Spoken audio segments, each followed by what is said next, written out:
Good morning students, आपका online class में हार्दिक स्वागत है। आज हम DSTC सेकेंड ईयर विषय गणित यूनिट फर्स्ट गणित की प्रकृति एवं गणित का सिखाने के टॉपिक उच्च प्राथमिक कक्षाओं में गणित सीखने सिखाने के तरीकों के बारे में पिछले 2 दिनों से अध्ययन कर रहे थे।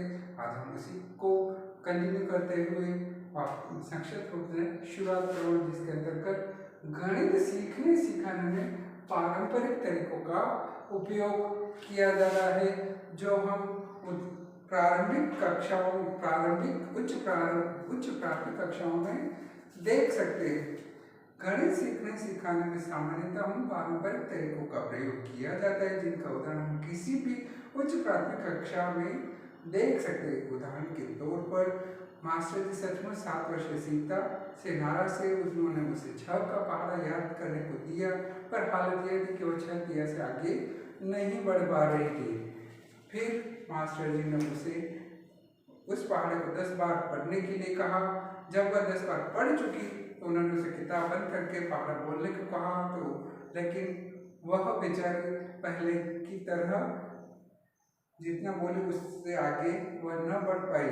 सीखने के बारे में मास्टर जी के नजरिए से कई लोग सहमत हैं और मानते हैं कि बच्चे गणित ऐसे ही सीखते हैं। सीखने के बारे में कई शिक्षकों के कई और भी सिद्धांत या मत हो सकते हैं। हमें सीखने के बारे में सोचने की जरूरत है। बतौर शिक्षक हम अपनी शिक्षण गतिविधियों की योजना इस आधार पर बनाते हैं कि हम क्या सोचते हैं, बच्चे कैसे सीखते हैं और हम उन्हें क्या सिखाना चाहते हैं। अर्थात हम में से प्रत्येक के दिमाग में सीखने की प्रक्रिया का एक मॉडल है। सीखने की प्रक्रिया का यह मॉडल इस बात को समझाने की कोशिश करता है कि दिमाग में ज्ञान कैसे विकसित होता है। अतः प्रत्येक शिक्षक को सीखने के मॉडल विकसित करने की आवश्यकता है। छोटे बच्चे जो गणित सीखने में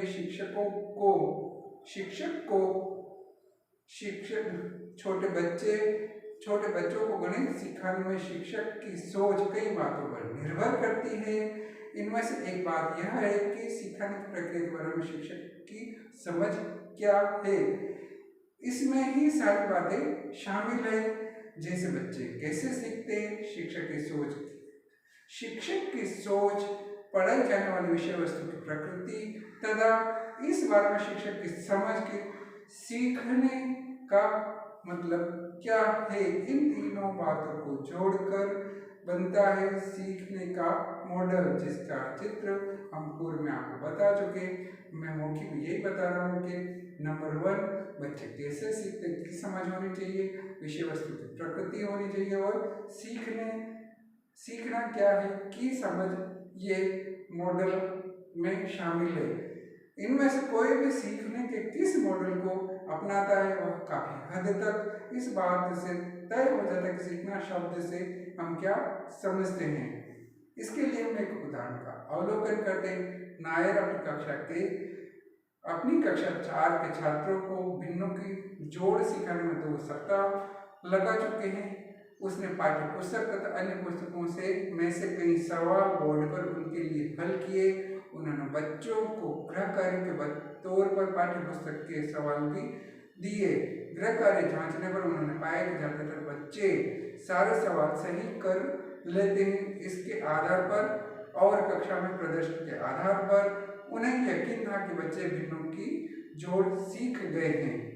एक हफ्ते बाद उन्होंने भिन्नों की संख्याओं से संबंधित वैसे ही कुछ नए सवाल दिए, तो अधिकांश छात्रों ने नहीं कर पाए। वे अत्यंत निराश हुए। फिर क्या है, ठोस वस्तुओं के आधार पर और औपचारिक वस्तुओं के आधार पर बच्चों को उन्होंने सिखाया, जिसमें ठोस वस्तुओं के आधार पर 15 बोले, जिसमें से कोई 7 बोल उनको हटा दिए तो कितने बचते, ऐसे उन्होंने प्रैक्टिकल करके बच्चों को सिखाया। वहीं औपचारिक तौर पे बोर्ड पर गणित के सवाल देकर उनको सिखाना, जिसमें 15 में से आपने -8 किए तो कितने बचे, ये सिखाया। ये औपचारिक तौर पर है।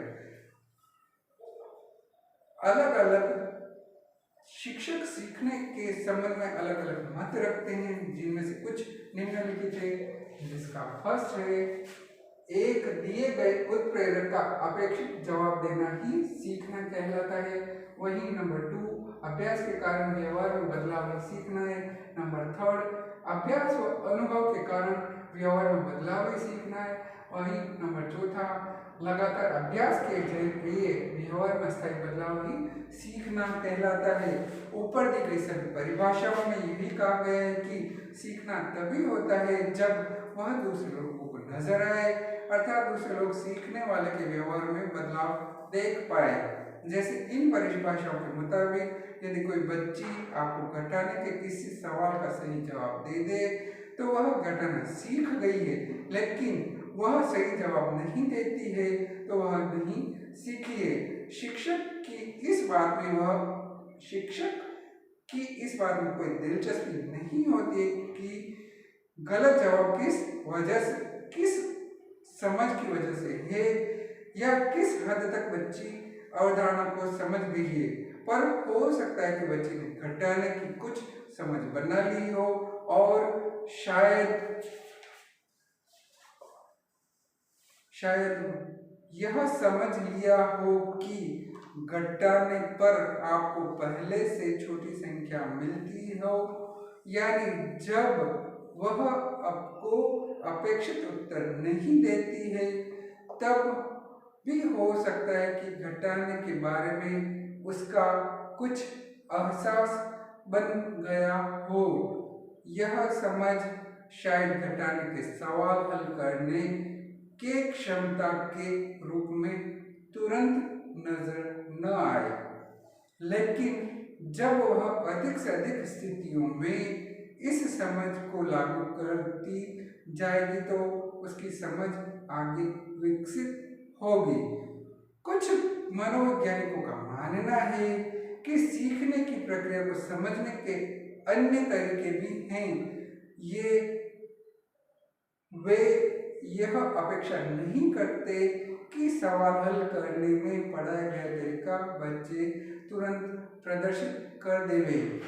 वे इस बात का सम्मान करते हैं कि बच्चे को अपने ढंग से सोचने और विश्लेषण करने की जरूरत होती है तथा सवाल हल करने के अपने तरीकों को खोजते हुए विकसित करने की भी जरूरत होती है। इसके लिए वे सुझाव देते हैं कि बच्चे को ऐसे अलग तरह के कार्य दिए जाए जिनसे उन्हें सीखने का मौका या अवसर मिल सके। मान लीजिए कि किसी एक बच्ची के सामने वास्तविक जीवन व कक्षा की ऐसी कई स्थितियां प्रस्तुत की जाती है जिनमें उन्हें वस्तुओं को जोड़ना और घटाना होता है।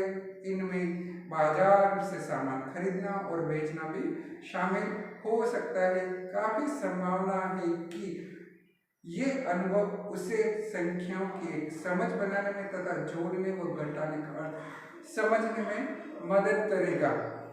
यह हो सकता है कि ऐसी समझ तुरंत अलग अलग सवालों को हल करने की क्षमता के रूप में न दिखाई दे, लेकिन यह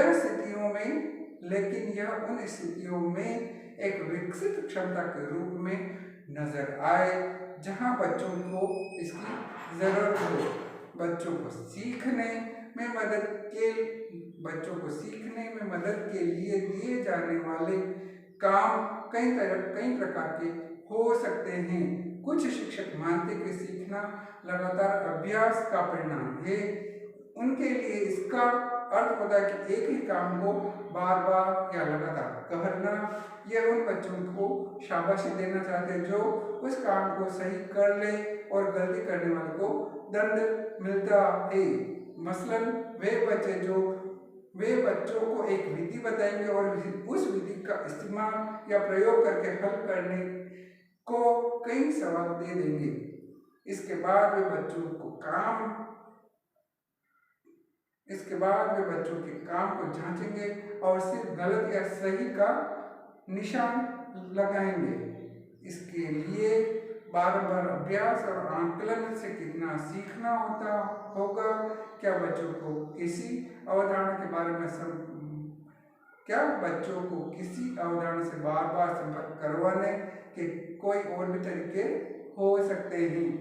अवधारणा और प्रक्रियाओं के साथ साथ ऐसे अधिकांश अभ्यास ठोस वस्तुओं तथा कार्यों के इस्तेमाल के जरिए होने चाहिए जिनमें बच्चे खुद शामिल हो। अभ्यास में यह भी शामिल होगा कि सीखने वाला खुद अपने लिए और अपने सहभागियों के लिए भी सवाल व कार्य तैयार करे। सीखने के वे कार्य दोहराव या एक ही किस्म के कई सवाल हल करने में बहुत अलग अलग हैं। दरअसल हर कार्य की रचना इस तरह से की जानी चाहिए कि बच्चों के सामने चुनौती पेश हो।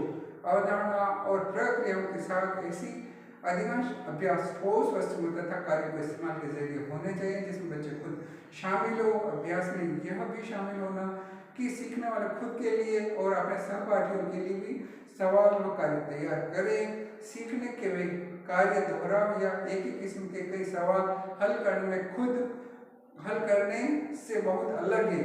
दरअसल हर कार्य की रचना इस तरह से की जानी चाहिए कि बच्चों के सामने चुनौती पेश हो। आज हम उच्च प्राथमिक कक्षा में गणित सीखने सिखाने के इस टॉपिक को पूर्ण करेंगे।